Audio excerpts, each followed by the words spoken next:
Bem-vindos ao quarto dia de seminários. A mesa de hoje está intitulada O Valor da Terra que tem direito a ela. E hoje a gente vai contar com a mediação da professora aqui da casa, Maureen Santos, e ela é cientista política e ecologista, coordenadora do Programa de Justiça Socioambiental da Fundação Heinz Paul Brasil, é professora aqui do IRI e pesquisadora da plataforma socioambiental do BRICS Policy Center. Então, vamos aproveitar mais esse dia. Obrigada. Bom dia. Isso aí, estou vendo aqui, não conheço. É isso que a gente conhece, a gente fica reparando mais, né? Estou brincando, sem pressão. Eu sou Mauri, como me apresentaram, professora aqui da casa desde 2012, estou muito feliz com o convite. Estou substituindo uma grande colega, que infelizmente não pôde participar, porque ficou doente. Então, estou justificando aqui a mudança, né, na programação. E como vocês viram, né, nos outros painéis, o formato do debate do seminário são mesas mesmo que a gente vai colocar os nossos participantes para debater essas temáticas tão importantes para esse desenvolvimento que a gente quer. O IRI vem formulando aí, com suas pesquisas, né, nas disciplinas, muito aí nos últimos anos também, né, com resistência a todo o desmonte que a gente teve, ponto de vista de política, de legislação, para pensar esse futuro e esse desenvolvimento, não só no futuro, mas para esse presente urgente, que todos vocês também vêm participando de alguma forma nessa construção. Então, para a gente começar, vou apresentar aqui nossas ilustres convidadas. Primeiro, né, obviamente, a minha colega aqui do Instituto, a professora Maria Helena Rodrigues, que é doutora em Sociologia pelo IESP-UERJ, com tese sobre combate global à pobreza. Ela tem graduação em Direito e mestrado em Estudos Internacionais e de Desenvolvimento pelo Graduate Instituto da Suíça. É professora aqui da casa e também pesquisadora do BRICS Policy Center, no núcleo de pesquisa sobre exatamente desenvolvimento, né, o LACID. E tem atuado já aí há décadas sobre a questão de direitos humanos, direitos sociais, exigibilidade de direitos, desenvolvimento e políticas de cooperação, assim como os impactos dos projetos de desenvolvimento em escala local e global. Desde 2009 a 2011, né, também fez pesquisa de campo em Nova Delhi, na Índia, sobre aspectos comparativos do tema de justiça social e políticas sociais. Vou apresentar agora uma grande amiga que está aqui do lado direito, que é a Larissa Packer. A gente atua muito no ativismo da militância já também há muito tempo, né, Larissa? Não vou revelar, faz nosso tempo, para a gente revelar a idade. A Larissa é graduada em Direito pela Universidade Estadual Paulista, Júlio de Mesquita Filho, e mestre em Filosofia do Direito pela Universidade Federal do Pará. Foi professora de Teoria Geral do Estado e Ciência Política. Atualmente, ela trabalha na Organização Internacional GRAIN, então todo mundo busca aí depois, grain.org, muito bom site, com muitas pesquisas interessantes e fundamentais aí para o nosso entendimento dessas questões. Ela é do Programa América Latina do GRAIN e realiza pesquisas em torno do monitoramento dos agentes das cadeias agroalimentares e seus impactos na captura de terras e recursos naturais e para a soberania alimentar. Bem-vinda, Larissa. Obrigada por ter aceito o convite. E o nosso professor aqui, Juliano Assunção, do Departamento de Economia, da Universidade Federal de Minas, ele, na verdade, fez graduação na Universidade Federal de Minas Gerais, é mestre em Economia pela também UFMG e doutorado em Economia pela PUC do Rio de Janeiro. E atualmente, nosso colega aqui é do Departamento de Economia da PUC do Rio de Janeiro. Então, obrigada por ter aceito o nosso convite. Então, como vocês sabem, a ideia é que a gente possa ter uns minutinhos iniciais, né, de inputs, que vocês possam trazer o tema, né, que a gente tem aqui na mesa sobre o valor da terra e quem tem direito à terra. É um tema tão fundamental nesse processo que a gente está vivendo. Então, eu vou começar aqui com a Larissa, pode ser? E, quando faltar um minutinho, eu dou um toque para vocês, tá? Para a gente poder esses inputs os três, depois a gente abre questões. Bom dia, pessoal.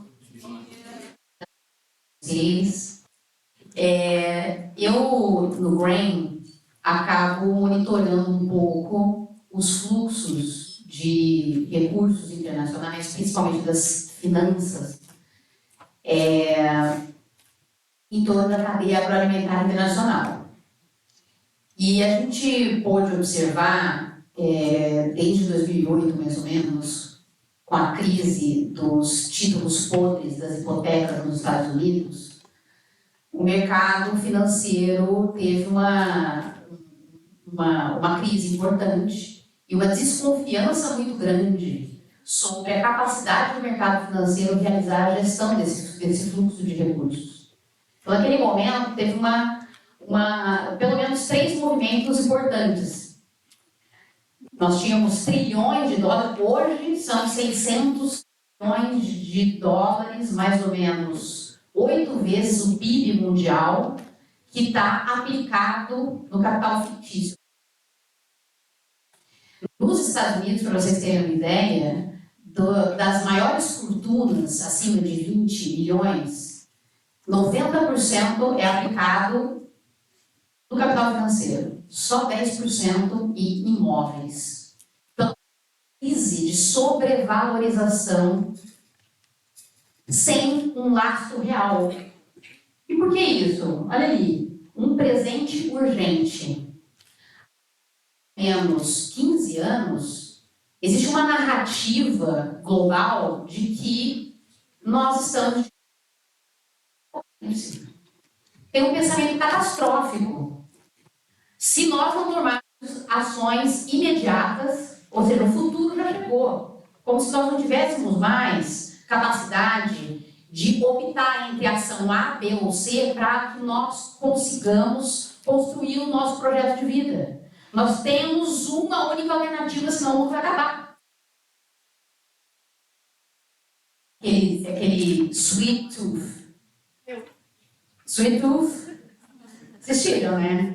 Então vai assistir no Netflix. Cada vez mais nos streamings, a gente vê uma contação de histórias de que o mundo acabou, teve uma transformação genética. Não, por quê? Porque nós passamos por crises econômicas, financeiras, ecológicas, climáticas, uma pandemia. Então nós temos uma sensação de crise instalada. Só que crise no mercado financeiro significa desconfiança, significa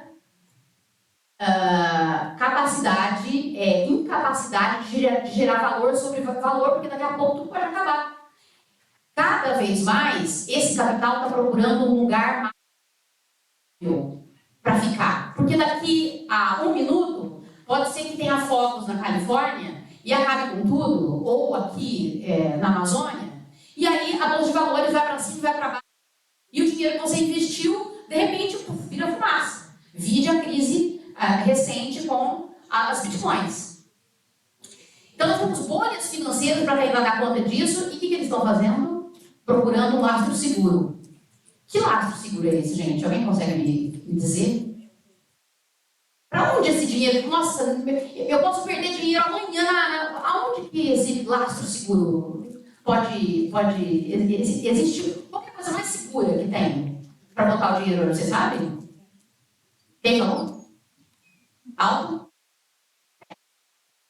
Terra e ouro. Nós temos uma busca há mais ou menos 15 anos muito acelerada por terra.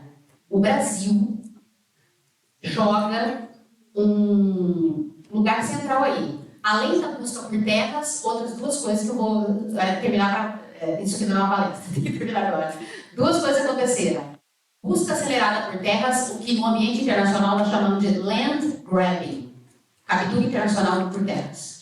Segundo, especulação financeira com commodities agrícolas. Soja, milho. Nunca se viu um pico de preços maior do que no ano passado sobre commodities alimentares. Terceiro, bolhas financeiras sobre bens ambientais, até então comuns, mas que cada vez mais estão se tornando propriedade privada. E aí a próxima, serviços ambientais e carbono se tornando o quê? Ao invés de bens comuns destinados a todos, dos presentes das futuras gerações, propriedade privada. E eu gostaria de falar um pouco para vocês na próxima rodada, que a propriedade privada acaba gerando especulação, expropriação e desigualdade no mundo inteiro. Obrigada. Vou passar para o professor Juliano, para ele poder fazer seus inputs. Bom dia, pessoal. Bom dia, pessoal. Primeiro, deixa eu agradecer o convite de participar aqui. Muito legal ver essa iniciativa do IRI, Casa Cheia. Eu acho muito importante criar um espaço de diálogo para, principalmente, que os alunos, ao longo da graduação, consigam debater temas que estão vinculados com a estrutura curricular, mas são temas contemporâneos. Então, eu queria congratular o IRI pela iniciativa. Eu acho que esse assunto que do painel de hoje é um assunto bastante importante, né? E tentando elaborar um elemento que a Larissa mencionou aqui, do ponto de vista econômico, o preço da terra, o valor da terra, deveria ser o que a gente chama de valor descontado de tudo que ela é capaz de produzir, né? Ou seja, o valor da terra hoje deveria embutir nele toda a sua capacidade de geração em termos de produto e de serviço. Então, por exemplo, o preço da terra da PUC deveria estar associado a todo o fluxo de serviços que a gente consegue oferecer com esse espaço aqui, né? Ao passo que uma fazenda de soja, o preço da sua fazenda de soja deveria refletir, né, aquele fluxo associado aos lucros advindos daquela atividade, assim sucessivamente. Acontece, como bem notou a Larissa, existem razões, e aí que a gente chama em economia de fricções econômicas, que tornam esse processo meio que irregular, em certo sentido, né? Principalmente na América Latina, em que a gente tem um histórico muito longo de instabilidade política, instabilidade com as nossas moedas, o ativo real ele tem o seu valor muito além da sua capacidade produtiva, né? E esse é um elemento importante, porque na medida em que o preço ele acaba absorvendo esses elementos não produtivos, você acaba gerando questões de acesso, questões de ineficiência que são muito importantes. E o Brasil talvez seja um exemplo muito claro, desde a chegada dos portugueses, em que a gente acabou se deparando com o desafio de ocupação do território, quase como se a floresta fosse um obstáculo, quase como se ocupar o território era uma necessidade para a defesa de fronteiras, assim sucessivamente. Então, acabou que optou-se por decisões, por políticas públicas que acabavam concentrando muito o acesso à terra na mão de poucos, que eram controlados pela coroa portuguesa. E esse processo acabou tomando cores distintas ao longo do tempo, mas, em certo sentido, é o que a gente observa em várias medidas hoje em dia, né? Essa ideia de que a terra no Brasil está muito aquém do seu potencial produtivo, né? Eu acho que esse é um elemento que é muito importante para a gente ter em mente como ponto básico.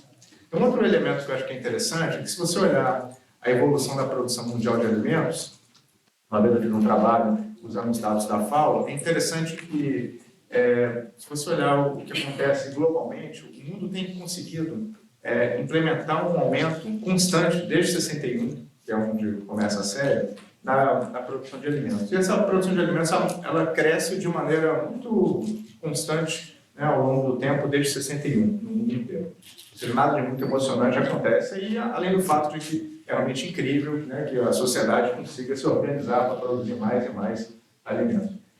Entretanto, quando a gente tenta decompor essa produção, tentando entender como que essa produção, como que essa expansão produtiva ela acontece, tem um elemento que é bastante bacana, porque entre 61 e 2001, a expansão ela acontece via aumento de área e ganho de produtividade. De 2001 para cá, o mundo conseguiu implementar esse aumento de produção basicamente via ganho de produtividade. Ou seja, essa ideia de que a gente consegue produzir mais nas áreas existentes é muito mais do que uma possibilidade teórica, algo que já está em curso, né, no mundo já há pelo menos 20 anos. Então, quando a gente volta para o problema, né, de acesso à terra, de uso da terra, as consequências ambientais, né, do desmatamento da Amazônia, que tem a ver com grilagem e coisas desse tipo, é importante a gente também entender que os avanços tecnológicos, junto com o histórico de ocupação dessas terras, nos dá uma possibilidade extraordinária de a gente aumentar a nossa produção em áreas já existentes. Né? Tem algumas estimativas que mostram que o Brasil seria capaz de aumentar a sua produção de lavoura, seria capaz de dobrar a sua produção de lavoura sem desmatamento. Né? Então, acho que esses são elementos, acho que, iniciais para a nossa conversa que são bastante interessantes. Ou seja, o fato de que o Brasil está muito aquém do potencial produtivo das terras que está utilizando, né? E como contrapartida disso, a gente tem um preço da terra que reflete não só o seu potencial produtivo, mas também esses outros elementos, né? Seja elementos de poder, de vaidade, de cultura, seja por questões associadas à rede contra riscos, né? na dimensão que a Larissa mencionou. Eu vou parar por aqui. Obrigada. Eu queria bom dia para todos e para todas. Bom, é um prazer estar aqui, deste lado, aqui na mesa. E eu queria trazer um elemento que eu acho que é fundamental, que, bom, todos sabemos que o Brasil tem uma dívida histórica, digamos, com a terra, não? Com a distribuição da terra. Esse é um dos grandes problemas que temos desde a época da colônia. Isso não é mistério para ninguém. Mas queria trazer um elemento importante, de que essa pouca distribuição de terra, ou essa concentração de terra, ela traz basicamente conflitos e violência. Então, ao longo da história, nós nos enfrentamos com conflitos e com violência por acesso à terra. Nos últimos tempos, e dados que traz o que nos últimos tempos, nós nos enfrentamos com, desde 85, mais ou menos, até agora, a gente tem um país que mata, ameaça e violenta as populações camponesas e as populações tradicionais que estão em um processo de luta por acesso a essa terra. Então, nós enfrentamos mais ou menos a 2.000 mortes, mais de 10.000 famílias atingidas pela violência, muitos ameaçados e deslocados, e eu queria trazer esse como um elemento fundamental dessa injustiça pelo acesso à terra, dessa injustiça agrária, que a gente poderia falar dessa maneira. Sobretudo porque causa uma insegurança nas comunidades que historicamente têm direito. Eu estou falando das comunidades indígenas, das comunidades tradicionais, dos pequenos camponeses e etc. Então, acho que esse elemento é importante para ter em conta, porque marca também nossa história do país. E coloca o Brasil como um dos países mais violentos em termos de violência contra camponeses, indígenas e comunidades tradicionais.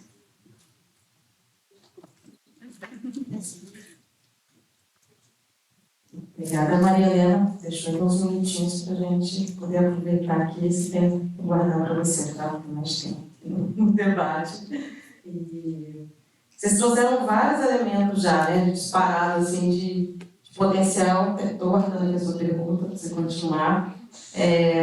Mas eu acho que tem uma questão que o professor Juliano traz sobre como é que essa quantidade de terra, né, e essa expansão produtiva no Brasil, ela, na verdade, acabou ainda muito aquém da possibilidade do que ela pode produzir, né, ou do que ela pode gerar, e, ao mesmo tempo, tanto a Maria Helena quanto a Larissa trouxeram já diálogos sobre a própria questão da captura internacional, esses impactos, né, e o conflito que essa ocupação de terra ela já vem gerando historicamente no Brasil.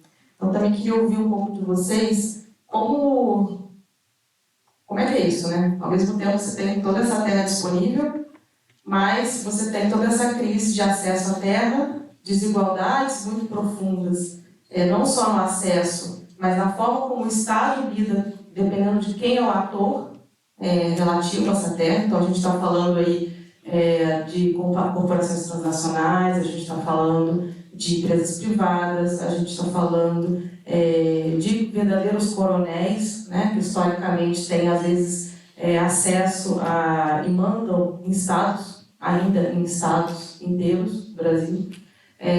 Ao mesmo tempo, a gente está falando de população tradicional, de povos indígenas, de agricultores familiares e camponeses, de comunidades quilombolas, né, matriarcais, que você tem mulheres aí que ao longo de suas gerações já vêm também ocupando essa terra. Como é que a gente compartilha? É possível, na discussão desse presente que a gente, e futuro, compatibilizar esses dois pontos?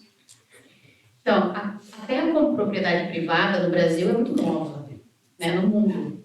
Né? Nós estamos falando sobre o valor ou os valores da terra.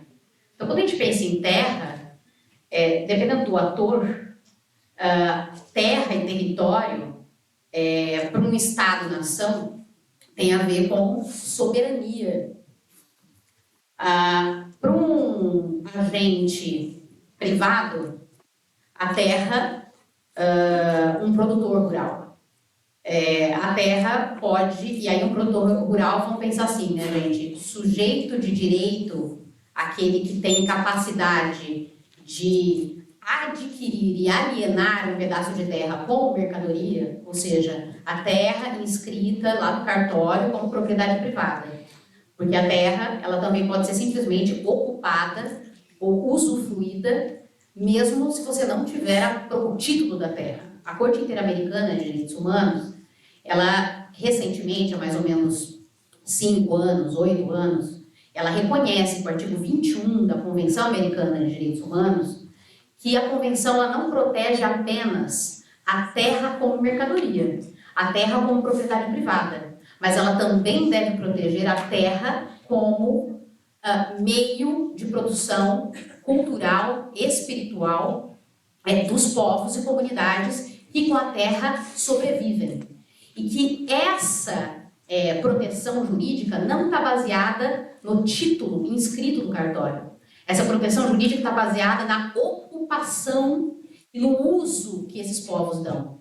Então, se existe um conflito na justiça entre um proprietário de terra que apresenta um título que está lá inscrito no cartório e uma comunidade que ocupa um território há 200, 300 anos, esse conflito ele não vai ser resolvido em favor daquele que tem um título em cartório, porque a terra ali significa propriedade privada. Esse conflito ele vai ser resolvido ao se analisar constitucionalmente e convencionalmente, Corte Americana de Direitos Humanos, existe um valor que deve ser balanceado.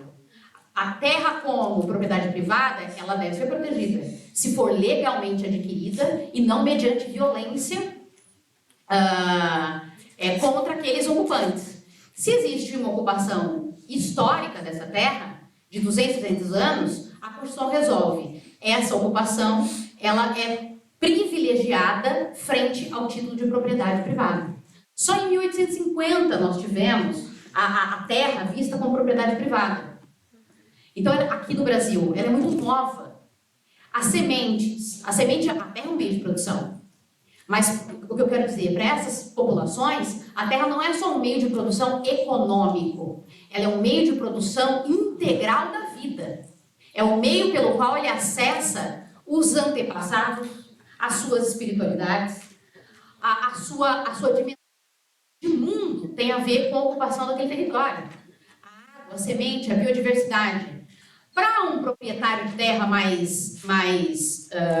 migrante italiano, né, do sul, que vai ocupando as áreas aqui do Brasil no oeste, ele muitas vezes enxerga a terra como um meio de produção de alimentos ou de commodity. Vocês devem saber que o commodity é diferente de alimento. A gente pode falar disso depois. Mas é um meio de produção de soja, de gado, alguma coisa assim. Agora, se é um agente financeiro, a terra ela não é apenas um meio de produção de alimentos ou um meio de produção da vida integralmente. A terra é uma reserva de valor. Então, embora nós tenhamos capacidade ociosa em termos produtivos, como o Juliano coloca aqui, o fenômeno recente que eu descrevi, principalmente a partir de 2008, acaba colocando novos valorando a terra, agentes especialmente especializados em fazer com que a terra gere lucros independentemente de produção.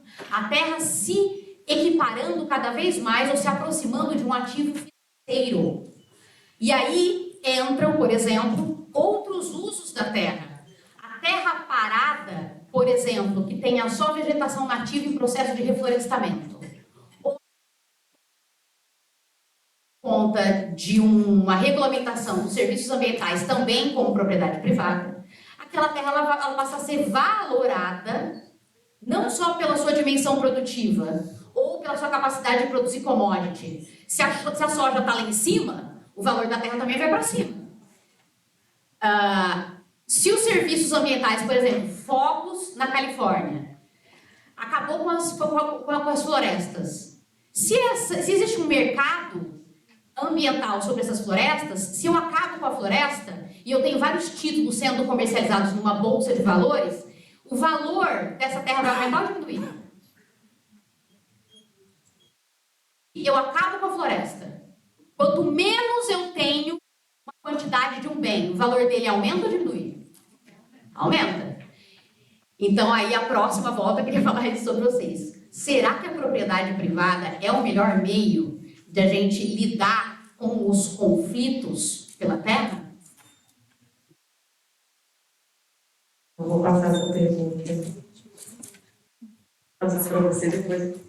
Se eu também quiser responder, é importante para a gente. A Larissa traz um ponto super importante e se a gente pensa historicamente, se a gente recupera a Constituição de 88, eu acho que é importantíssimo recuperar, sobre a função social da propriedade, sobre a importância da reforma agrária, sobre o acesso à terra dos pequenos produtores, acho que a gente poderia pensar um pouco, porque esse valor da terra como mercadoria, na verdade, tem levado a constantes deslocamentos, expulsões, violência e etc.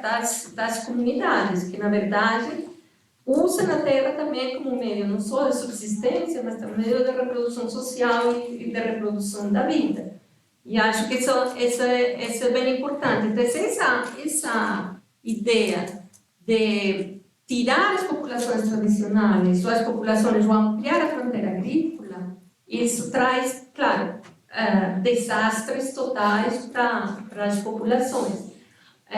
Eu queria trazer aqui dois elementos que são importantes. Se a gente vê o índice de violência no campo, nos últimos tempos, ela marca muito, os índices de violência, ela tem muito a ver com a expansão da fronteira agrícola. Então, se nos anos 80 a gente tinha principais conflitos no sul e no centro do país, nos últimos anos a gente tem o maior número de conflitos, e nesses últimos 3 anos, sobretudo, 4 anos, a gente tem o maior número de conflitos no que chamamos Amazônia Legal, e sobretudo no norte do país, lá na floresta, que todos queremos que a floresta continue em pé, mas é nesse ponto. Então, esse âmbito da violência, ele está concomitante com essa expansão da floresta, da expansão da fronteira agrícola, que é super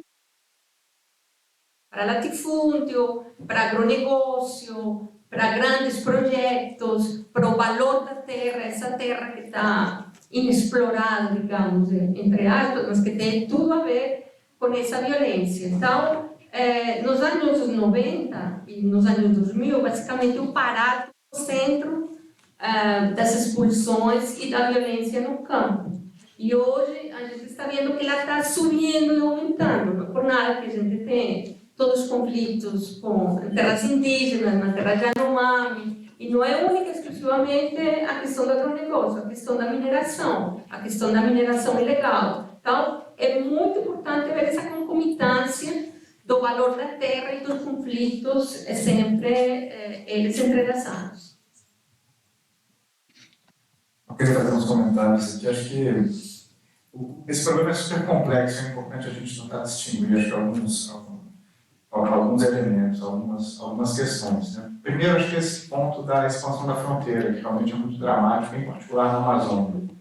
E aí, desde tinha mencionado, né? Desde muito tempo a gente sempre tratou a floresta como um obstáculo, né? Tem um livro maravilhoso do João Moreira Salles, recente, chama Arrabalde, recomendo fortemente para quem tem interesse em Amazônia, em que ele relata algumas conversas que ele teve com algumas pessoas que diziam o seguinte: olha, quando eu cheguei aqui não havia nada.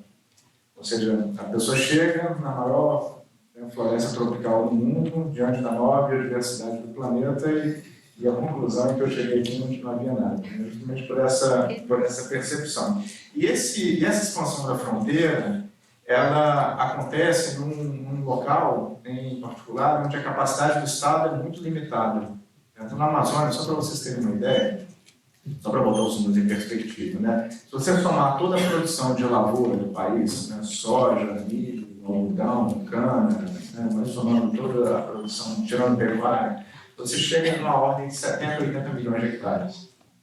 Na Amazônia, a gente tem algo como 140 milhões de hectares, ou seja, né, mais ou menos o dobro da nossa área de lavoura, que são o que a gente chama de terras públicas não designadas. Ou seja, são áreas que você sabe que são públicas, mas áreas para as quais a gente não tem uma estrutura de governança bem definida. Isso gera, né, uma incerteza que coloca, que abre um espaço para a criminalidade. O processo de guerrilagem acontece, e grande parte do desmatamento está focado exatamente nessas áreas. Desses 140 milhões, mais ou menos 57 milhões são florestas. E ali você concentra os problemas sociais, os problemas ambientais, por essa falta de presença do Estado e falta de definição de direito de propriedade no sentido mais abstrato. Né? Você não tem uma estrutura de governança para cada uma dessas áreas. Então, acho que isso é uma questão importante, onde você se apresenta esse desafio que a gente chama de ordenamento fundiário. O que significa ordenamento fundiário? É, de fato, reconhecer as terras dos povos originários, delimitar os seus interesses, demarcar essas terras, criar um sistema de proteção.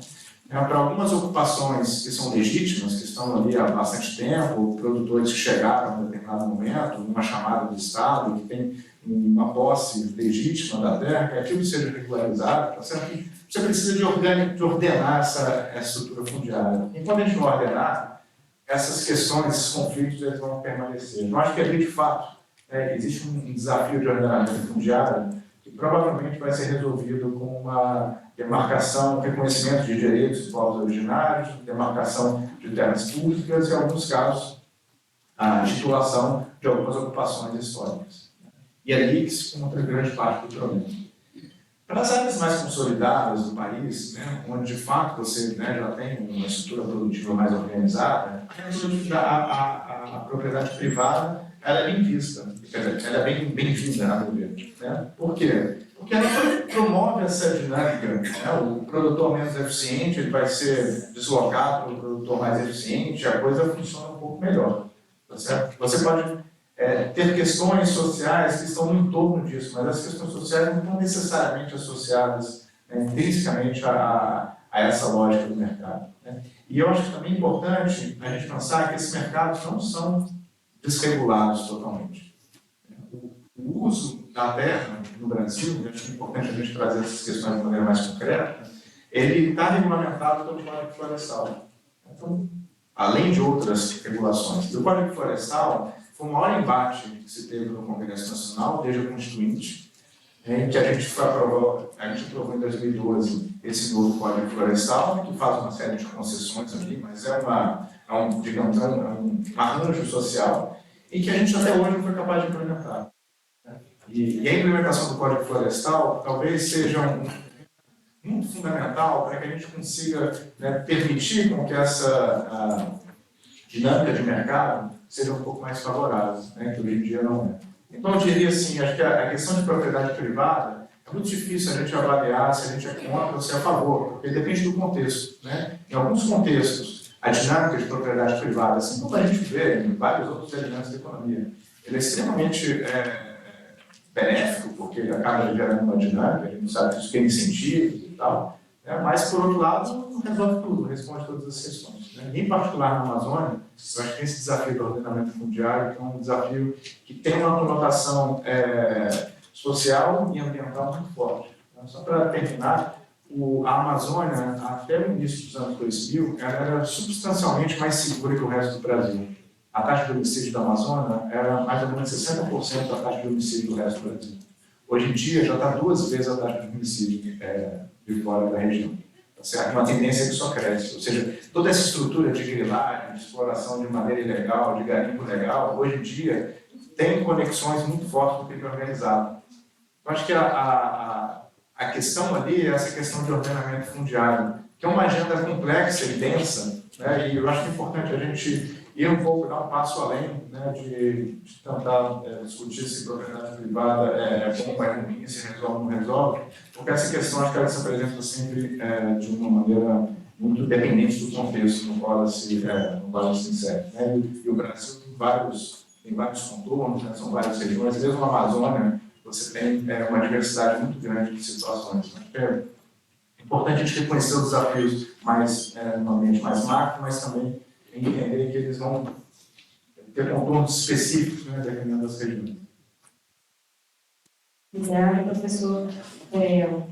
Estamos trazendo, né, um elemento central, que é exatamente essa discussão do debate fundiário. Né? Como é que pode ser regulamentado, já que a gente tem um processo que são muitas camadas, né? Muitas camadas que se entrelaçam aí nessa discussão. Ao mesmo tempo, o professor tinha citado a questão das terras públicas, né, as terras devolutas, que é um elemento central, que ainda que o Estado seja propriedade, né, formalmente do Estado, elas não são terras que não tem ninguém. Né? Você não tem terra devoluta que são vazias de pessoas. Não necessariamente vazias ou de floresta, ou de biodiversidade, mas efetivamente sempre tem gente lá. Por isso que todo esse debate sobre concessão florestal, sobre programas que nos últimos 4 anos foram implementados, como o próprio Adote um Parque, não sei se vocês ouviram falar desse programa, entre outros que davam, de certa forma, né, processo de privatização das florestas e dessas áreas, eles eram muito questionáveis, porque ali você não tinha só um pedaço de terra com floresta dentro e biodiversidade para preservar, mas você tinha comunidades tradicionais, agricultores familiares, produtores, né, pequenos produtores, povos indígenas. Então, esse debate das terras devolutas, ele é fundamental para a gente entender que tem uma disponibilidade de terra, mas essa terra não está ali sem ninguém. Então, como é que a gente resolve isso do ponto de vista desse ordenamento mundial? Então, eu quero concordar, quando eu estou aqui questionando a propriedade privada, eu não estou falando da propriedade privada sobre a terra, estou falando da categoria. Propriedade privada é o direito de excluir todos os outros do acesso a um bem. Eu tenho a propriedade sobre isso aqui. Se alguém quiser o acesso a ele, tem que me pedir ou pagar por ele. Esse é o conceito jurídico de propriedade privada às avessas, né? O direito de excluir todos os outros do acesso a um bem. Existem bens em que se construiu uma legitimação de se aplicar esse direito de propriedade privada sobre um bem para excluir os demais. Então, a terra existe, para você acessar a terra, você tem alguns meios. O meio que, nos últimos 170 anos, que se alastrou olha, você tem que ter uma matrícula de propriedade registrada em cartório para você ter acesso a isso. As sementes. A semente é um meio de produção. A semente gera alimentos. Ele é um material genético de propagação. Então, se eu planto uma semente hoje, ela vai me dar soja, semente de milho, algodão, óleos, enfim. Companhias de biotecnologia hoje têm o direito de patentear uma inovação genética dentro de uma semente ou o direito de proteção de cultivares. Tem 2 formas de propriedade privada sobre as sementes. Hoje, 4 empresas de biotecnologia detêm metade do comércio mundial de sementes. Syngenta China, Monsanto Bayer, Corteva, que é a fusão da DuPont com a Dow AgroSéries, e a BASF. Detém metade disso. Mas quem construiu, na verdade, fez o melhoramento genético soviético, né, foram os agricultores no mundo inteiro, há 12 mil anos. O milho, para vocês terem uma ideia, não existia. É uma criação humana. O teocinto era uma espiguinha desse tamanho, que não era nem comestível. Os agricultores começam a selecionar, a cruzar um com o outro, até hoje nós temos diversas variedades de milho. Mas hoje quem tem o direito de excluir todos os outros, o acesso, não são os agricultores, que há mais ou menos 12 mil anos, desde a revolução do Neolítico, da agricultura, eles muitas vezes têm que ir numa cooperativa e comprar. Da mesma forma, hoje em dia, nós temos no Código Florestal a autorização de apropriação pelo dono do solo da vegetação nativa. Segundo a Constituição Federal, artigo 215, a vegetação nativa no país, ela não pode ser privatizada, ela não é do dono do solo. A reserva legal e a APP, reserva legal e a área de preservação permanente. Reserva legal é aquele mínimo de vegetação nativa que você tem que ter na sua área para que ela seja protegida como uma propriedade privada. Essa reserva legal, ou a vegetação nativa, segundo o Código Florestal, ela pode ser apropriada pelo dono do solo, ele pode emitir uma quota de reserva ambiental. E ela pode ser negociada nas bolsas de valores. 1 hectare de vegetação nativa é igual a uma cota de reserva ambiental. Então, nesse momento, o Código Florestal, ao meu ver, de forma inconstitucional, ao artigo 225, ele possibilita que o dono do solo adquira e aliene vegetação nativa na bolsa de valores. Então, ele opta por aplicar o dispositivo da propriedade privada para conservar as florestas. E aí, voltando na questão da regularização fundiária. Então, eu estou falando de propriedade de uma forma ampla. Como que, diante de crises, o economicista, ele acaba sempre levando a, pelo menos, 2 soluções. Diante do fenômeno da escassez de um bem, a aplicação de inovação tecnológica. Os limites ecológicos não são uma barreira, já que eu posso inovar com tecnologia. Geoengenharia, engenharia sintética, transgênicos. Eu posso contornar os limites ecológicos com mais inovação tecnológica. A segunda opção, aplicação de direitos de propriedade privada sobre bens até então comuns, sobre a terra, sobre as sementes e agora sobre serviços ambientais, 1 hectare de vegetação nativa ou até 1 tonelada de carbono. Esse é o meio, a aplicação de propriedade privada, eleito para eu conservar. Em vez de eu plantar soja e negociar ela na bolsa de valores, eu coloco vegetação nativa. Se a vegetação nativa estiver valendo mais do que a commodity de soja, eu conservo. Se a commodity de soja estiver valendo menos, eu não conservo. Depende do quê? Do custo de oportunidade no mercado financeiro. Esse é meu questionamento. Será que a aplicação da propriedade privada é um meio de gestão ambiental eficaz? Ou vai depender da especulação financeira? E aí, com relação à coisa da margem, eu estou terminando, regularização fundiária. No Brasil, a propriedade da terra é ou pública ou privada. Então, ou a propriedade é de um indivíduo, ou a propriedade é de um dos entes da federação. Você não tem uma regulamentação sobre a propriedade coletiva.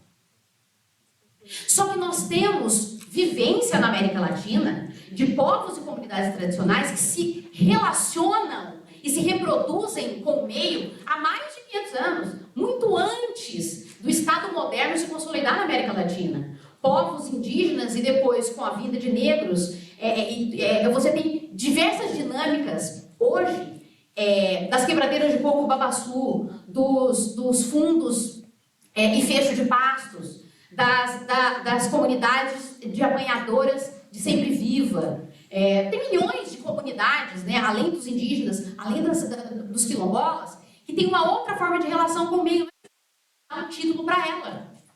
Ela precisa ter acesso a vários componentes do território para se reproduzir enquanto povo culturalmente distinto da sociedade hegemônica. E é um povo que, pela comunidade biológica, por exemplo, ele é identificado como aquele que tem maior capacidade tecnológica, técnica e de conhecimentos para o futuro, para a conservação e preservação do meio ambiente. Só que ao invés de o Brasil optar por uma regularização fundiária, o quê? Vamos identificar aqui no Brasil, nesse caos fundiário, em vez de eu ir para uma regularização fundiária a partir da propriedade privada, ou eu vou regularizar primeiro tudo que é individual. Ué, mas e a galera que entrou ali por mediante violência? E se foi um monte de grileiro? O que está acontecendo no Brasil desde 2017 é o Brasil, ao invés de identificar as terras devolutas, as terras públicas, e falar assim, olha, tem povos que estão ocupando isso aqui há 500 anos. Existe uma preferência constitucional na regularização fundiária. Primeiro, você deveria colocar categorias fundiárias que retiram a terra do comércio. Unidades de conservação de uso sustentável, terras indígenas, áreas de assentamentos para reforma agrária. E os assentamentos, eles têm o direito de ir para titulação coletiva ou individual. Isso depende do povo e da comunidade que estiver ali.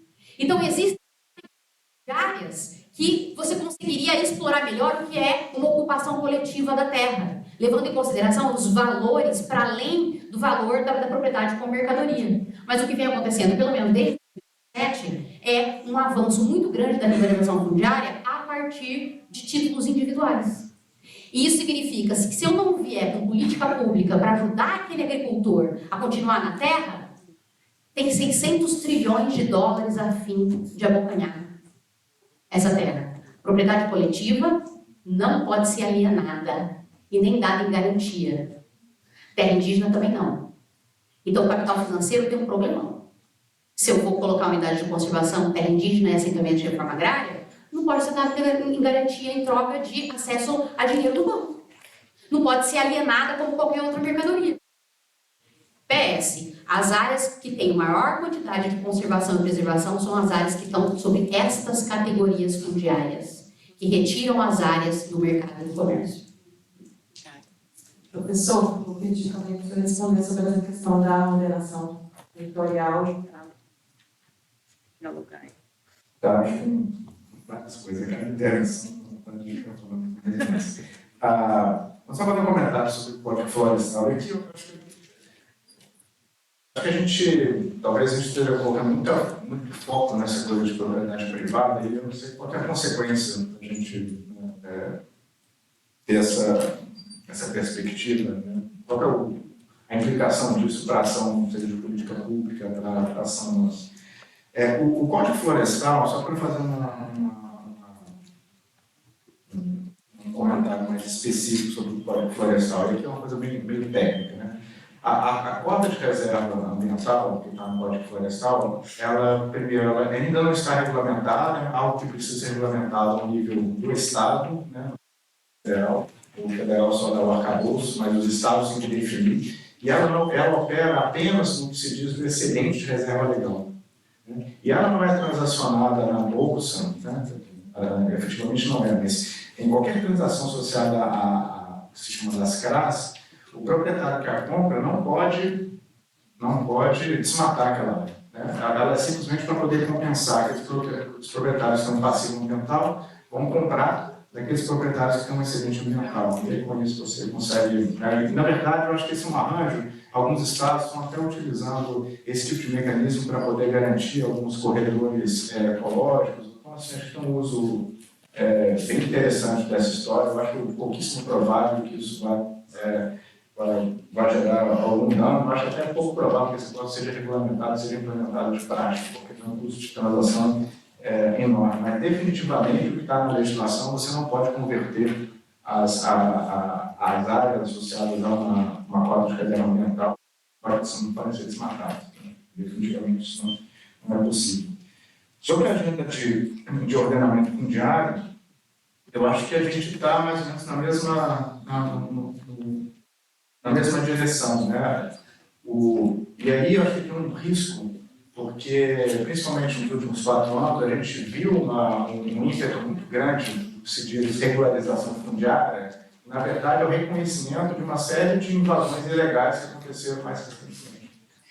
Eu estou tentando utilizar o termo ordenamento fundiário para tentar pensar essa coisa do ponto de vista mais amplo. Você tem hoje em dia, nas terras públicas não destinadas, você tem basicamente 4 categorias.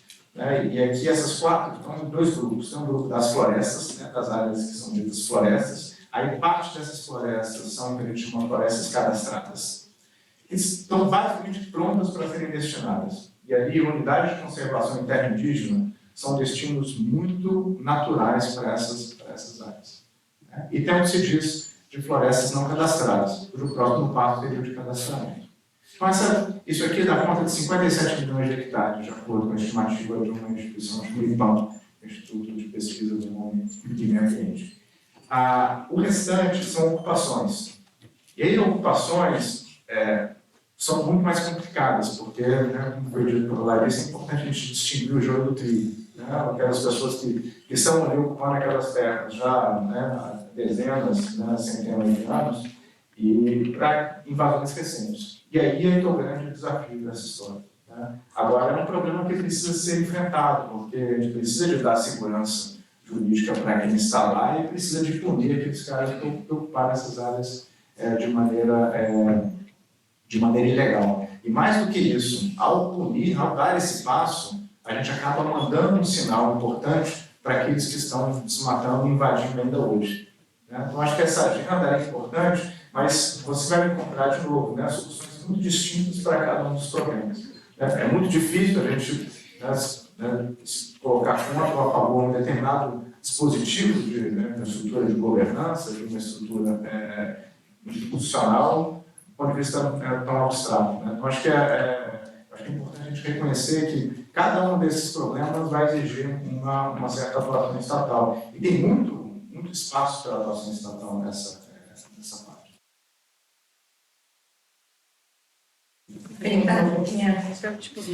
Você comentar aí, gente? Eu queria fazer 2 comentários aqui sobre a estrutura fundiária, e o que a Juliana está falando de ordenar. Eu queria colocar aqui o déficit, se a gente pensa nessa estrutura. Nos últimos anos, não se fez nenhum reconhecimento de terra indígena, por exemplo, nos últimos 5 anos. Talvez o último foi lá em 2013, 2014. Meses atrás. Sim, ou seja, e aí tem mais ou menos uns 840 processos em andamento em diferentes etapas do processo, mas que estão abertos ainda. Sobre terras quilombolas, também tem nos últimos anos, então, nos últimos 4 ou 5 anos, também tem mais de 40, são como 48 processos já prontos para o reconhecimento, mas que não se fizeram. Se a pensa, então, que essa distribuição de terra injusta, digamos, e que se a gente quer seguir essa ideia do reconhecimento da reforma agrária como um processo de acesso à terra, a gente poderia pensar que tem, dentro dos processos dos assentamentos, que é a figura, que não tem reforma agrária, então é a figura dos assentamentos rurais, a gente tem mais ou menos 100.000 famílias esperando processos de regularização desses assentamentos rurais. Então, o déficit é imenso, é enorme. Só para pensar esses dados de maneira geral, quando a gente começa a ver nos estados especificamente e os processos de acesso à terra, a gente vê que é uma dívida não só histórica, mas que para o futuro é uma das grandes questões para este governo, se a gente quer começar a fazer uma transformação. Porque penso que essa é uma das grandes agendas deste governo, uma agenda urgente, neste presente, de começar a pensar como fazer para realmente organizar esses processos de acesso à terra e de estrutura fundiária. Então, eu queria trazer isso porque estamos em um impasse. Na verdade, por um lado, essa terra como mercadoria e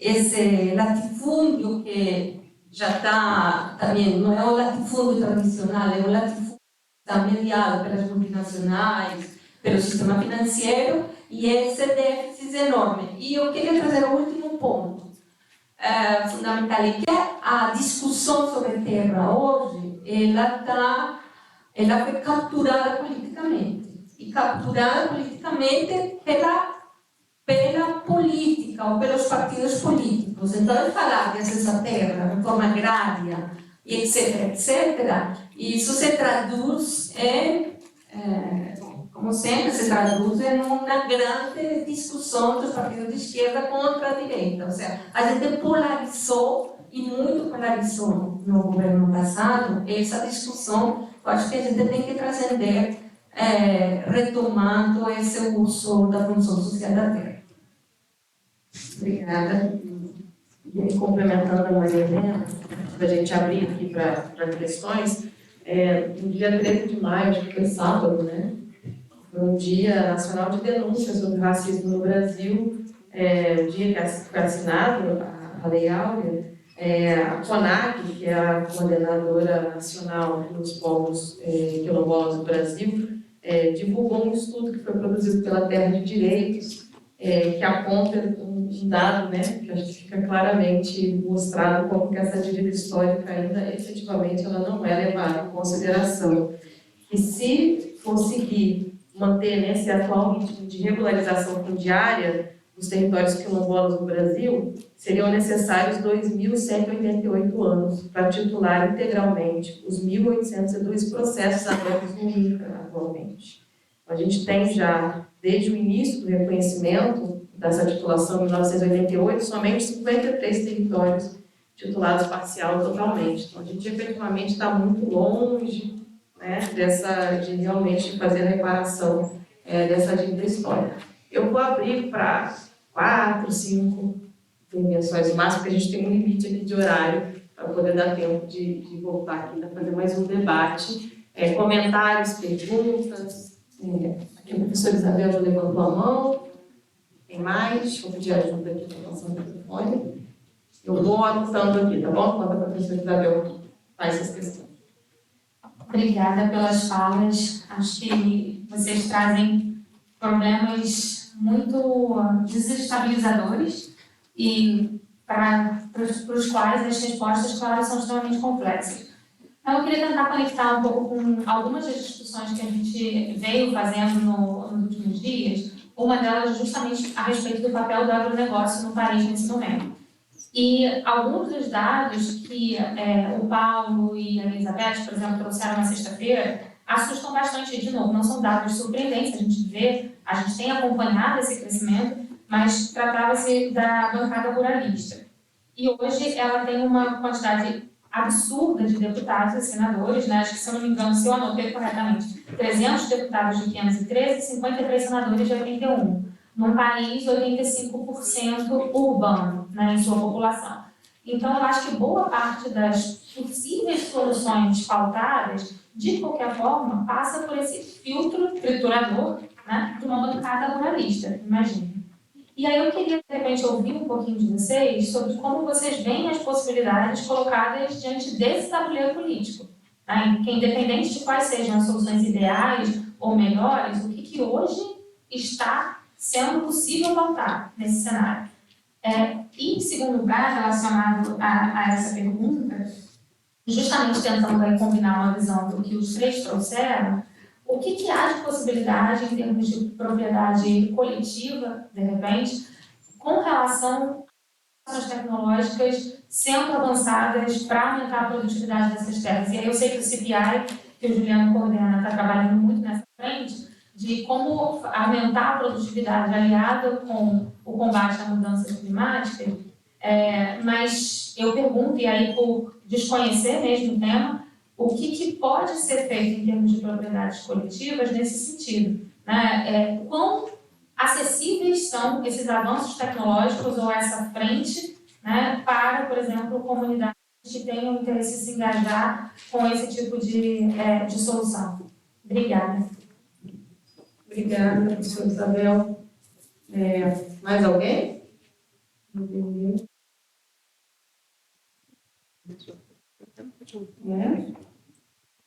Tá, vou abrir de novo daqui a pouco, vamos formulando aí. Eu vou passar, né? Já tem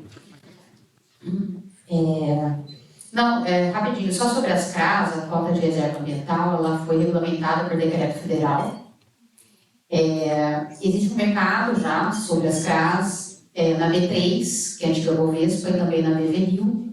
Uma CRA está comercializada entre R$ 50 o hectare e mais ou menos R$ 3.500 o hectare.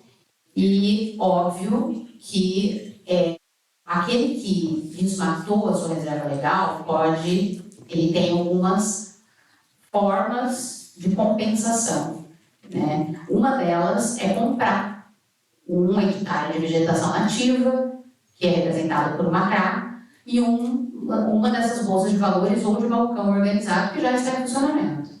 Se, porventura, tem um fogo, um desmatamento, aquele que alienou, que vendeu a CRA, vai precisar encontrar uma outra área, vinculada. Mas, também, essas CRAs não precisam necessariamente ser só utilizadas para compensação de reserva legal. Ela pode ser adquirida por qualquer um de nós aqui para fazer reserva de valor, para ganhar com isso. Isso está na regulamentação da CRA. Mas a minha questão em relação a isso teoricamente, uma vegetação nativa não poderia ter um único titular. A vegetação nativa ela é um bem comum. Ela é destinada a todos e a cada um.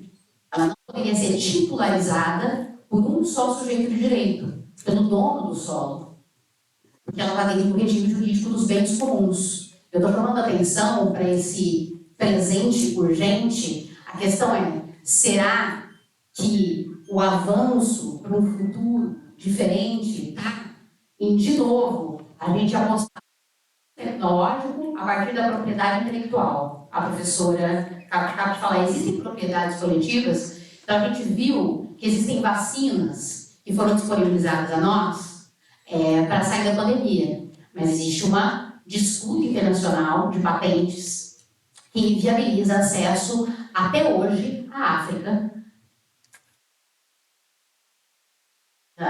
exatamente pela disputa de propriedade intelectual sobre as inovações. A gente precisa falar sobre isso, ainda mais em um momento que a gente está num momento de transição dessa chamada indústria 4.0, e existe uma briga para ver quem vai hegemonizar a próxima onda tecnológica.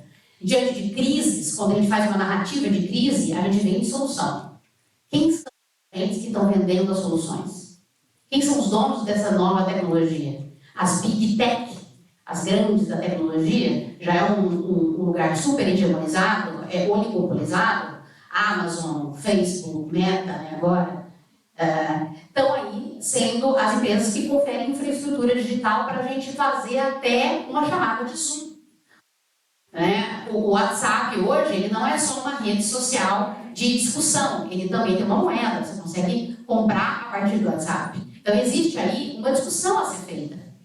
Para um futuro urgente, qual é a forma que nós vamos optar por fazer a proteção desses bens que são essenciais à reprodução da vida do planeta, de humanos e não humanos, né? Existem regularizações, políticas públicas, e o cerne, para mim, tá a gente pensar em outras formas de colocar aquilo que é essencial para a vida humana das formas da apropriação individual só.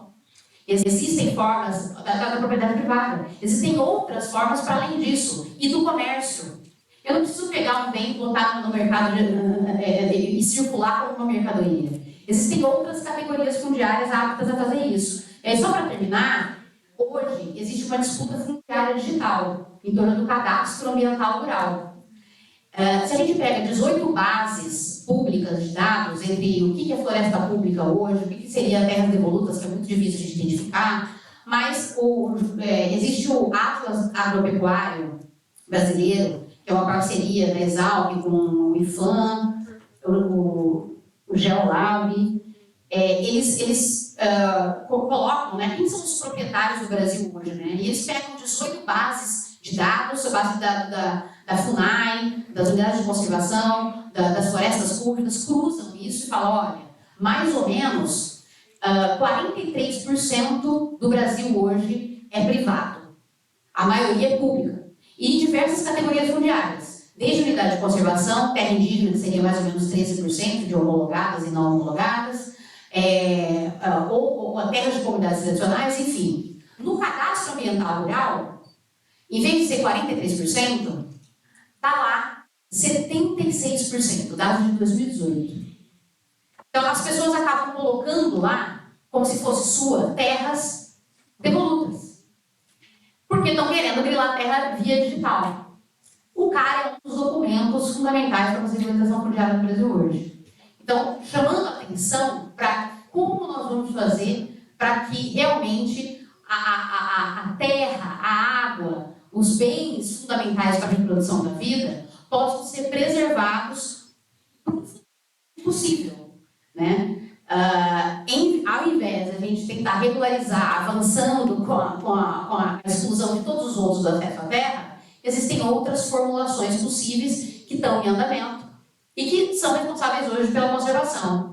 Unidade de conservação, terra indígena, assentamento de reforma agrária, etc. Obrigada. É o que eu costumo chamar de multiverso lunar. Sobreposição. Eu vou pedir para Maria Helena responder a primeira pergunta do professor Isabel, relação à bancada ruralista, e o professor responder sobre a questão das áreas de tecnologia. Pode ser? E a gente tenta ver se ainda consegue pegar mais uma pergunta para terminar. Eu acho que a questão...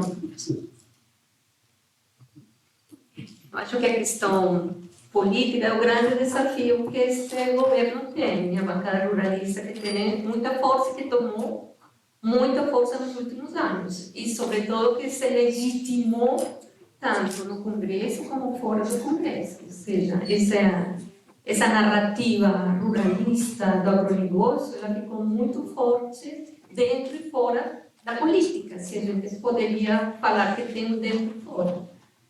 E talvez esse é o maior desafio com os quais teremos que fazer certas negociações e, de alguma maneira, algumas concessões, porque talvez é a bancada que mais tem colocado pressão para a mudança. Então, eu acho que vai ser um processo a longo prazo, essa mudança. É importante mostrar também uma narrativa de que para todos é bom e não é ruim a mudança da estrutura agrícola. Eu acho que a gente tem que começar a trabalhar mostrando que conservar e fazer acesso aos territórios é bom também para o país. É bom para o meio ambiente, é bom para a crise climática, é bom para investimento, e que usar a terra única exclusivamente para o agronegócio talvez não seja o melhor para o futuro. E que talvez o agronegócio possa usufruir outras terras que estão sendo mal usadas. Por exemplo, a gente tem todo um questionamento da pastagem, não é? Da maneira como se faz a pastagem no Brasil. Talvez aí poderíamos aproveitar umas terras pouco usadas ou mal usadas para o avanço do agronegócio. Então, eu acho que tem que repensar muito bem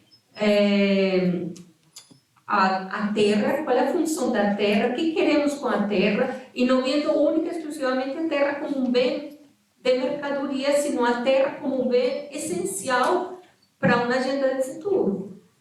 Eu fico muito preocupada porque os pequenos assentamentos, os territórios indígenas, os territórios quilombolas, os territórios mais comunitários, eles perderam acesso nos últimos tempos a crédito, a políticas, a incentivo de uma nova agricultura, sementes, etc. Então, eles estão muito desfasados de novas tecnologias, mesmo de energia. Então, nós estamos em um processo que o que vamos fazer nestes próximos 4 anos, e isso talvez é terrível, mas que talvez a gente vai chegar a um patamar que tínhamos lá em 2015, 2014, pelo buraco que a gente cavou nestes últimos anos. Então, esse aí é um desafio, como sair do buraco, mas ao mesmo tempo pensar no futuro.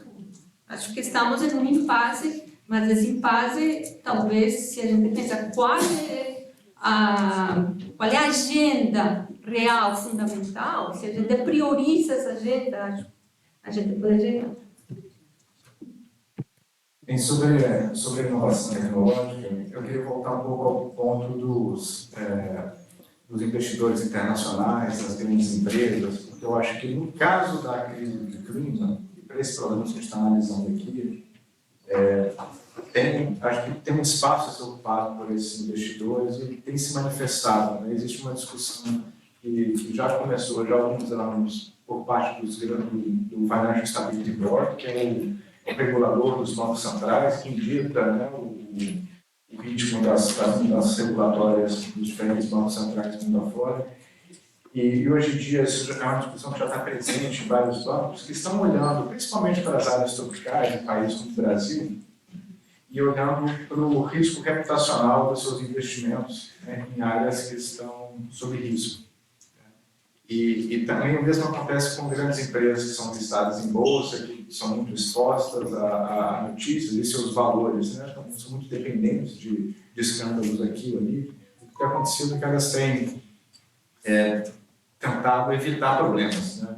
Qualquer coisa. E aí que eu acho que a inovação tecnológica ela pode ser bastante útil, né? Principalmente porque, para uma agenda de transparência, e tem várias ferramentas que estão sendo desenvolvidas nos últimos anos, que são muito úteis. Né? Então, por exemplo, só para citar uma, que eu sugiro todo mundo aqui a tentar checar, é o Mapiomas. O Mapiomas, ele conseguiu, tem vários elementos do Mapiomas, mas ele conseguiu basicamente processar em escala os dados do Landsat para o Brasil. Hoje em dia eles estão expandindo para outros países, desde 85 para cá. E tem alguns produtos do Landsat, que são alertas de desmatamento, que não só são públicos, mas agora existem acordos de cooperação da plataforma Mapiomas com vários bancos, né, inclusive o BNDES, em que o sistema financeiro começa a utilizar aquilo como uma maneira de tentar evitar que os seus investimentos vão para aquelas áreas. Então, acho que catalisar esse tipo de movimento acho que é muito importante. Né? Acho que a inovação financeira, a inovação tecnológica, principalmente com isso da informação, ela tem muito a contribuir para a parte de transparência. Eu acho que para a sociedade civil, né, para aqueles povos, eu acho que a transparência é uma grande ferramenta. É uma grande ferramenta e principalmente com esse discurso de grandes empresas, com grandes investidores, tentar contribuir para a crise do clima. E para o caso do investidor, né, do sistema financeiro, faz todo sentido, porque eles não estão expostos ao custo direto. Se um banco não pode investir numa área A, ele tem um monte de outras áreas para poder investir, tá certo? Então, para ele é mais simples do que uma empresa que está situada naquela região que está meio que presa àquela circunstância.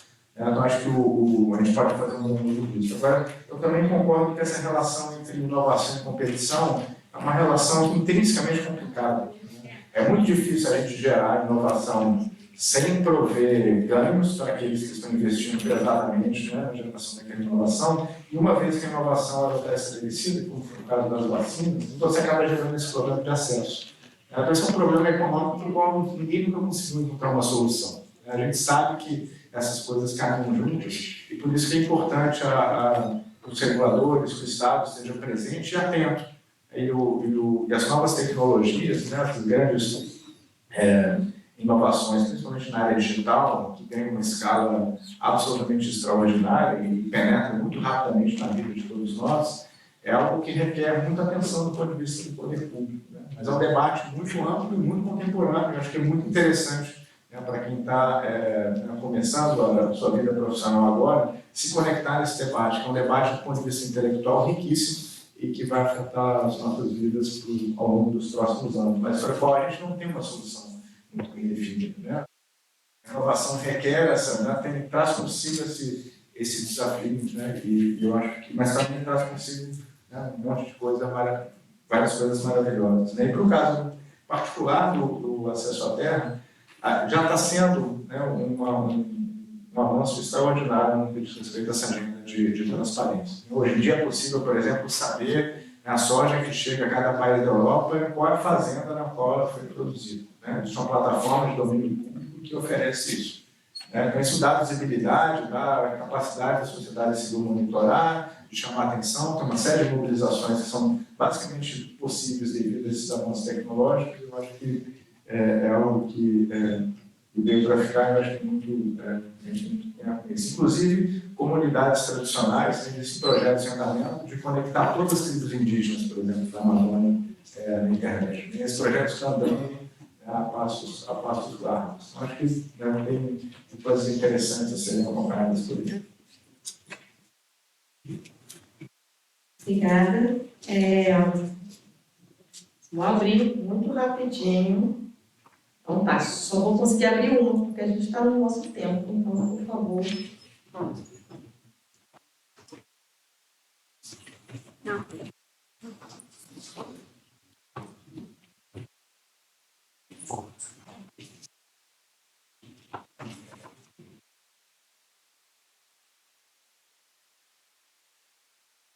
Então, boa tarde. E a minha pergunta, assim, vai mais no sentido de, eu anotei aqui que eu ia perguntar, vai mais no sentido de questionamento, né, do que seria essa inovação tecnológica do agronegócio.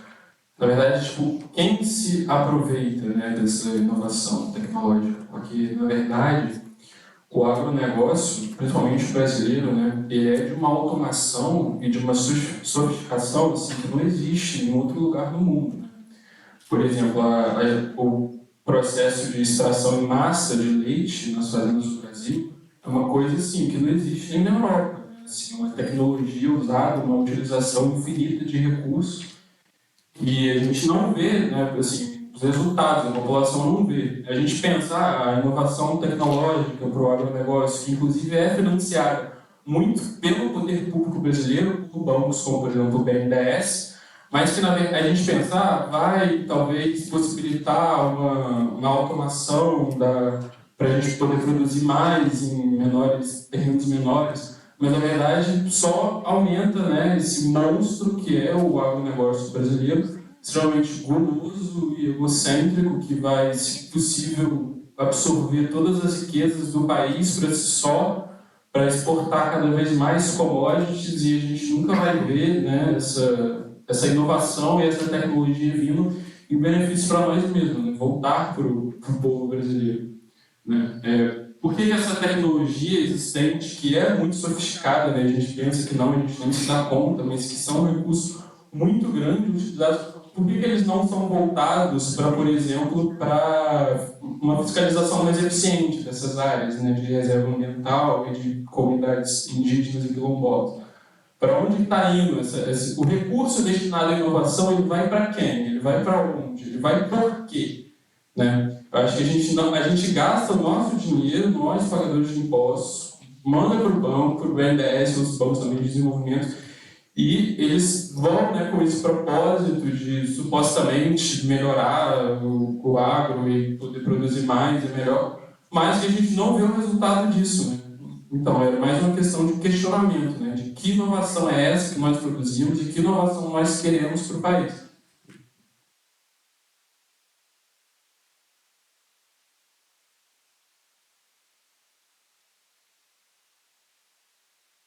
Ó, me liberaram para mais uma. Bem rapidinho. Bem rapidinho. Alguém quer? Muito obrigada pela mesa, foi muito importante ouvir vocês falarem.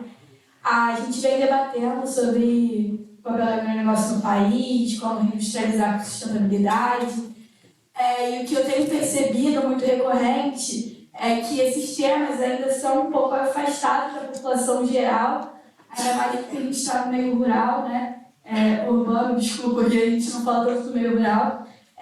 E que também a nossa geração, e acredito que até um pouco mais velhos, se afasta um pouco disso, desse debate, e aí muito porque é um cenário dominado por pautas que são polarizadas, por fake news, por pessoas que têm muito dinheiro, né, e o interesse do capital em torno disso, o interesse político.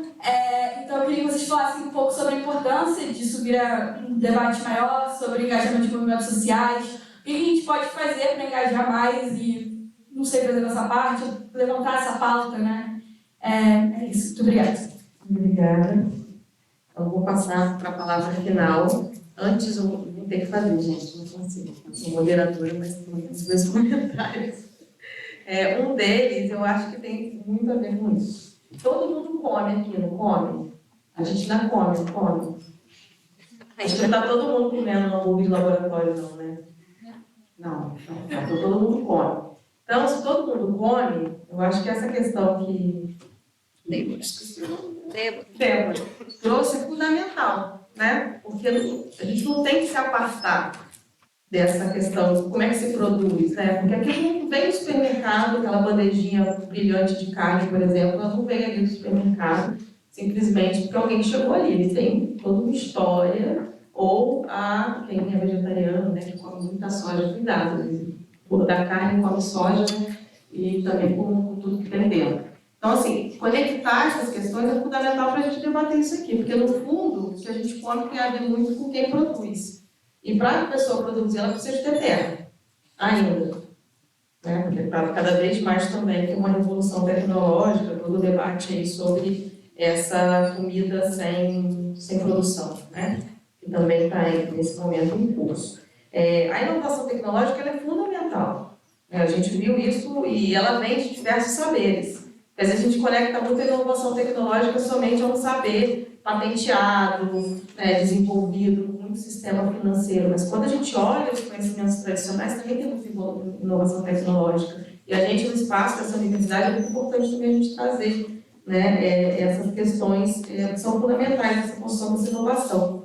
E aí eu fico pensando assim, imagina se esses maquinários maravilhosos chegassem, por exemplo, nos assentamentos rurais, que às vezes um assentamento tem que dividir um trator, né, para uma comunidade inteira, aqui no Brasil. A gente vai, por exemplo, visitar plantas produtivas na União Europeia, quando você vai visitar pequena agricultura, e um trator trabalha com família, às vezes para um indivíduo. Então, às vezes ele só trabalha 20 horas por ano, 30 horas por ano, enquanto aqui tem que ser dividido, né? Então, como é que também traz essa transformação para esses assentamentos? Para terminar, acabou de terminar a Feira da Reforma Agrária da MST, lá em São Paulo. Não sei quem ficou atento às redes sociais.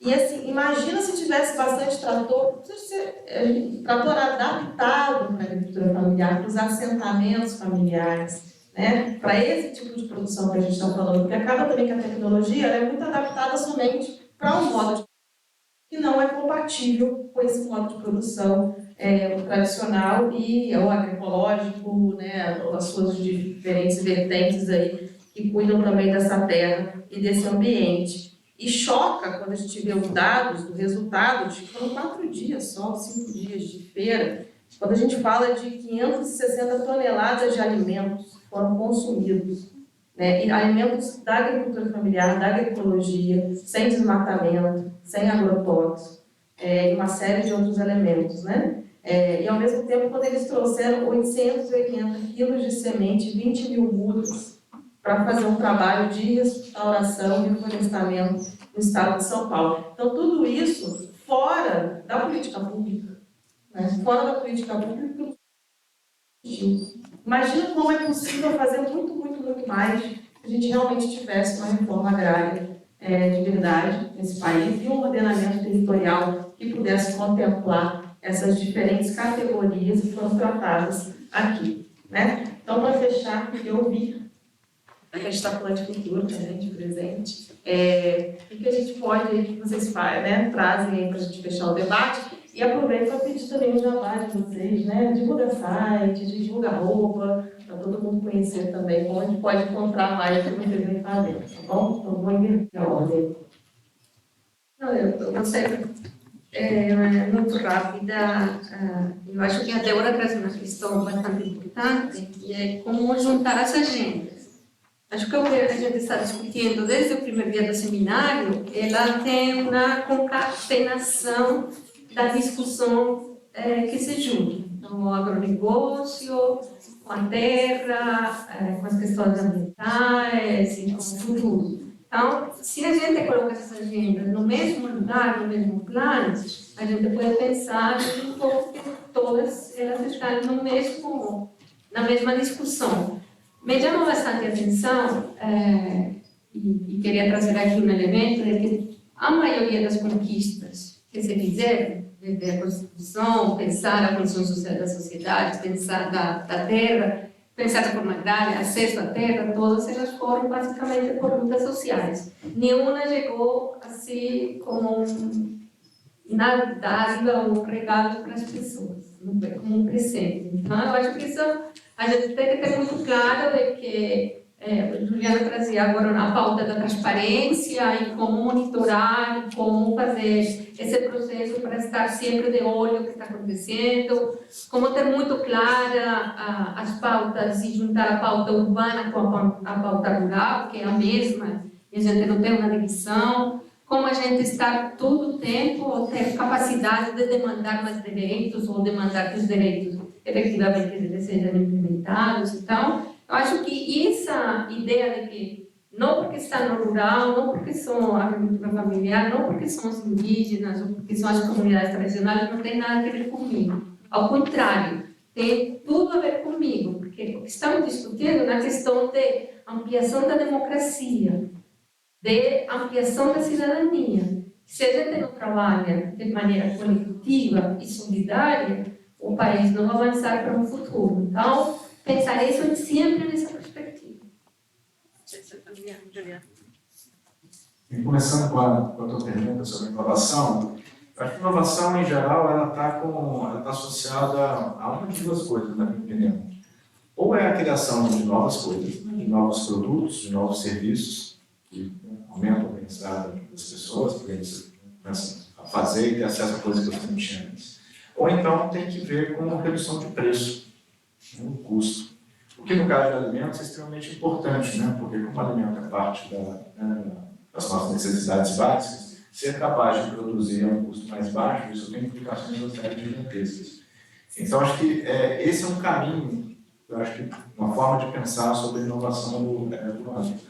Agora, se é necessária a participação do setor público para a inovação particular do agro, por exemplo, na produção de soja, de grãos e tal, aí acho que é uma outra questão separada. Né? Eu tendo a concordar contigo que provavelmente a gente não precisa de ter recurso público investido nessa área, porque você tem toda uma cadeia produtiva que se beneficia, né, tem todos os incentivos para essa história. E, de fato, eu acho que recentemente a própria cadeia produtiva que tem feito esses saltos de modernização, apesar de que o agro ainda conta com muito recurso público, poderia ser muito mais bem utilizado, né, de outra forma.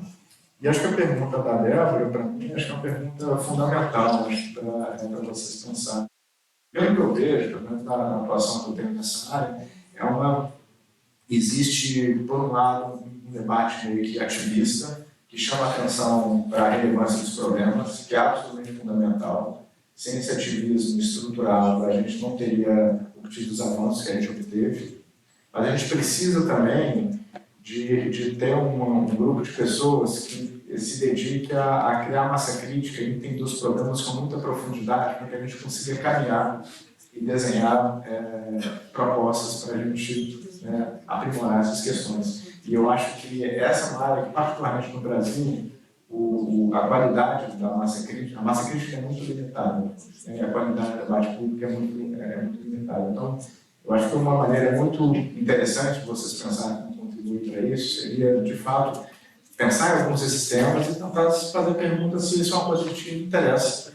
E se for um assunto que te interessa, que te atrai, que vá muito a fundo nesse, tentando entender os dados disponíveis e tentando atacar as questões como elas se apresentam, sem nenhum conteúdo inicial. Eu acho que tem uma carência enorme, né, na qualificação do debate público associado a esses temas que a gente tratou aqui.